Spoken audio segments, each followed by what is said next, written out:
শামসু, কিছু বলবা? হ্যাঁ রাসেল ভাই, একটা লোক তো দেখা করতে আসছে আপনার সাথে। কে দেখা করতে আসছে?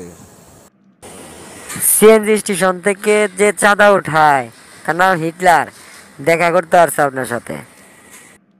আসছে যখন পাঠাইয়া দাও। ঠিক আছে ভাই, আমি পাঠাই দিচ্ছি। রাসেল ভাই, আসসালামু আলাইকুম। ওয়ালাইকুম আসসালাম, কি অবস্থা?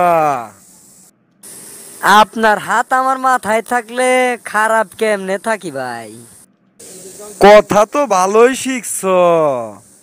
ভালোই ভালোই লাগলো তোমার কথা।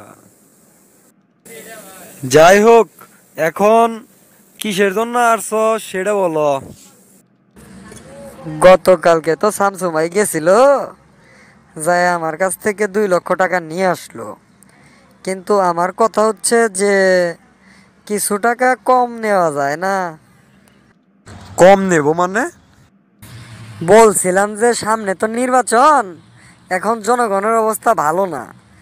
এখন যদি টাকা জনগণের কাছ থেকে বেশি করে নেই, তাহলে কিন্তু ভোটের সময় একটু হলেও সমস্যা হবে।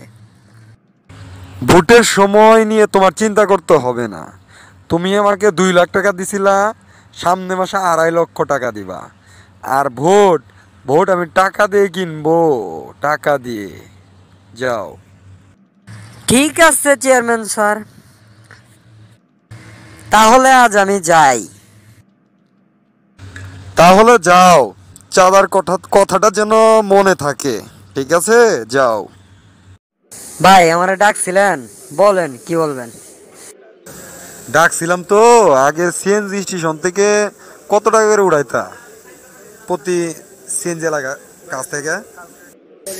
প্রতি সিএনজি এলার কাছ থেকে 100 টাকা করে নিতাম প্রতিদিন, আর অটোওয়ালার কাছ থেকে নিতাম 50 টাকা করে।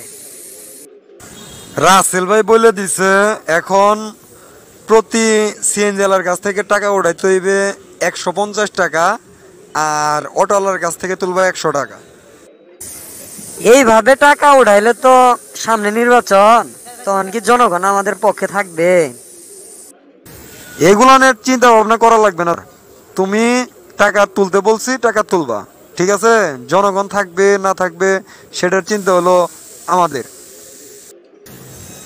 আর চিন্তা হচ্ছে রাসেল ভাইয়ের।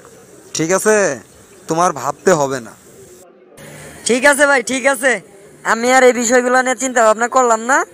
আমি যাই, আমার কারবাজারে আমি শুরু করে দিলাম। আমি তাহলে যাই এখন।